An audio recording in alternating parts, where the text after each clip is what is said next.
정말 곤란하게 되었습니다. 이러면 우리에겐 좋은 게 하나도 없는 것이죠. 현재 누리호가 발사에 성공했다는 소식이 들려오면서 주변국에 다양한 반응이 나옵니다.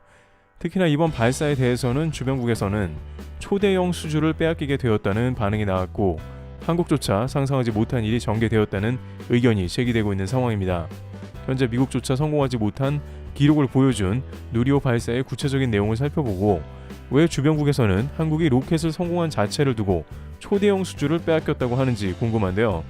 우선 한국의 온전한 독자 기술로 개발된 누리호는 실용위성을 탑재한 발사체로 목표를 달성했습니다. 목표 궤도인 550km에 정확하게 위성을 안착시켰고, 곧 남극 세종기지에서 위성 신호를 수신했습니다. 그런데 이렇게 독자적으로 로켓을 개발한 다음에 2, 3호를 연달아 성공시킨 건 한국이 처음입니다. 우주 강국이라고 하는 미국, 러시아, 중국조차도 모두 처음에는 실패를 거듭한 바 있습니다. 그만큼 한국이 우주 강국으로 비상하는 그 위상을 보여줬다고 할 수 있습니다. 특히 지금까지 한국은 해외 발사체에 의존해 위성을 보내왔던 상황이었습니다만, 이제는 우리나라가 직접 우리나라 땅에서 위성을 쏘아 올린다는 점은 크게 달라진 것이죠. 그런데 여기서 주변국들의 반응이 심상치 않은데요. 기존과는 다른 초조함이 느껴지는 상황입니다. 물론 로켓 발사 성공은 질투를 할 만하고, 이것이 ICBM으로도 활용될 수 있기 때문에 예전 홍콩의 SMP나 CNN 등은 한국이 사실상 장거리 미사일을 갖게 되었다고 보도한 바 있습니다. 하지만 이번 누리호 성공에 따라오는 반응 중에 특히 일본은 좀 더 다른 모습을 보이고 있는데요. 일본은 이번 누리호 발사 이전에 다양한 누리꾼들이 한국은 실패할 것이라고 악담을 퍼부었습니다. 일부 일본 누리꾼은 한국이 독자 개발을 했음에도 러시아의 쓰레기통을 뒤져 기술을 훔쳤다, 혹은 한국의 로켓 발사가 실패해 잔해가 일본으로 떨어질 텐데 격추해야 한다는 반응도 보였습니다. 다소 과도한 감이 있었는데 왜 그런가 보니 한국이 실패해야만 하는 이유가 있었습니다. 우선 이것을 이해하기 위해서 올해 초 일본의 로켓 발사 실패 과정을 봐야 하는데요. 일본은 특히 지금까지 로켓 발사 성공률 97%라는 타국 대비 매우 높은 확률을 보여주고 있었습니다. 그럼에도 불구하고 지난달은 물론이고 작년에 이어서 연달아 로켓 발사를 실패한 상황인데요.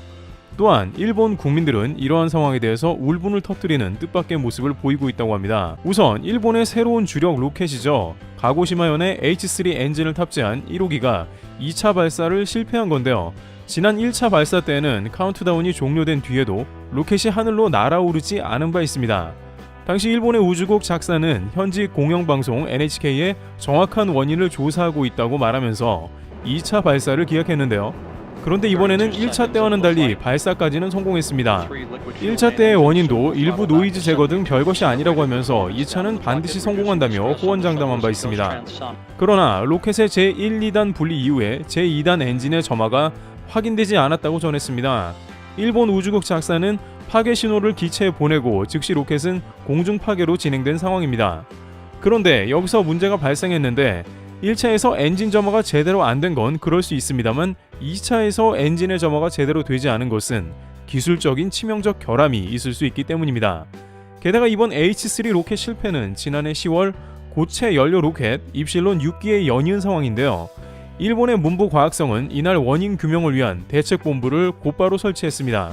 일본 언론은 일제히 발사에 실패했다면서 다시 챌린지를 하게 되었다고 보도했습니다. 그런데 일본에서 로켓 발사가 한두 번이 아닙니다만 이번 로켓 실패가 관심받고 또 논란된 이유가 있습니다. 왜냐하면 이번 로켓은 일본 정부의 야심작으로 작사와 미쯔비시 중공업이 14년간 개발한 것입니다. 발사 실패 소식이 들리자 미쯔비시 중공업의 주가가 폭락하는 모습도 보인 이유이기도 한데요. 57m의 H3 대형 로켓을 개발하기 위해서 지금까지 약 2,060억엔 2조 원이 넘는 금액이 투입됐고, 여기에는 다이치3라는 지구 관측 위성까지 탑재되어 위성 발사 로켓으로 임무를 수행할 예정이었습니다. 또한 일본 현재의 주력 로켓 H2A의 차세대 로켓이 되는 H3는 저비용화를 시키고 발사 능력을 향상시켜 세계의 위성 발사 시장에 참가하는 것이 기대되고 있었지만 정부나 작사에는 큰 타격이 되는 겁니다. 위성 로켓 발사 시장에서 지금까지 발사 성공률이 높은 일본에 다양한 국가들이 참여할 걸로 기대된 것이죠. 또한 H3 로켓은 우주정거장에 물자를 보급하는 무인 보급선 화성 위성 탐사기도 발사 예정이었죠. 즉 일본의 향후 20년간의 우주 개발을 책임지고 개척하는 데 있어 가장 중요한 프로젝트였던 겁니다. 하지만 이런 실패에도 불구하고 일본 일부 누리꾼들은 잘했다, 다음에 성공하면 된다고 격려를 했으며 1차 엔진은 성공했다면 그 역시 절반의 성공이니 앞으로 다시 도전하면 될 것이라 격려했습니다. 그런데 이러한 격려의 분위기는 곧바로 원망으로 바뀌는 중대한 발표가 곧 전달이 되었는데요. 미쓰비시 중공업의 로켓 부분 사장이자 도쿄 이과대의 오가사와라 히로시 교수에 따르면 제2단 엔진은 H2A와 거의 같은 것을 계승해 사용하고 있어 거의 바꾸지 않았으며 H2EA에서는 이와 같은 트러블은 없었다. 왜 이런 일이 됐는지 전혀 모른다 라고 곤혹스러운 모습으로 말한 겁니다. 사실상 H3 대형 로켓이 예전 것과 거의 다른 게 없는데 발사가 안 됐다며 이유 불명이 된 것입니다. 그러면서 그는 이러면 일본의 우주개발 전략 자체가 연장이 되어버린다, 매우 크다고 하면서 이번 발사 실패가 단순히 재도전하면 되는 정도의 수준이 아니라는 것을 의미하기도 했습니다. 작사 관계자 역시 충격적이고 실패 원인이 떠오르지 않을 정도로 알 수 없다라면서 매우 일어나기 힘든 실패라고 생각한다, 조기의 원인을 못 찾으면 안 된다고 했습니다. 작사 관계자는 로켓 발사의 실패 원인을 빠르게 찾지 못하는 경우 신뢰성이 훼손되기 때문에 일본 위성 발사 로켓 사업 자체에 대해서 의구심을 갖게 되는 국가들이 많아진다는 겁니다. 또 교도통신은 일본 로켓은 다른 나라 로켓보다 발사 비용이 많이 드는 게 흠이긴 하지만 실패하지 않는다는 안정감이 특징이었다며 지금까지 많은 로켓을 성공적으로 쏘아 올렸지만 이번 사업은 특히나 위성을 쏘아 올린다는 점이 뼈아프다면서 우려를 전하기도 했습니다. 관계자들은 로켓 발사 실패 원인에 따라서 향후에 장기적으로 부정적 영향을 끼칠 걸 우려하는데요. 앞서 논의된 대로 H3 대형 로켓 설계 자체가 그냥 답이 없는 상태로 연결되는 모양새이기 때문입니다. 일각에서는 엔진 설계 자체부터 결함이 있을 수 있고 최악의 경우 프로젝트 전면 재검토도 예상된다는 겁니다. 이는 지금까지 투입된 2조 원의 사업이 그대로 허공으로 사라질 수 있다는 의견이기도 합니다. 즉 이와 같이 일본이 한국의 실패를 원한 것은 바로 위성 사업이 크게 망가지게 생겼다는 겁니다. 실제 이번 누리호에는 카이스트에서 개발한 소형 위성 2호와 군집 위성인 도요셋 큐브 위성 4기, 루미르, 저스텍, 카이로 스페이스 등 국내 민간 업체들이 제작한 큐브 위성 3기가 고객으로 유치됐습니다. 게다가 한국은 로켓 발사 비용을 엄청나게 줄였고 일본의 4분의 1로 가능하다는 것으로 알려졌습니다. 또한 한국의 로켓 관련한 분야에서 투입된 인원은 미국과 일본의 10분의 1가량으로 알려져 있습니다. 지원받은 사업 비용도 적을 것이고 여러가지 어려움도 많았지만 이것을 극복하고 해낸 것입니다. 게다가 이제 미국 당국은 아르테미스 사업부터 해서 달 관련 각종 사업을 한국과 협력하는 모습을 보였습니다.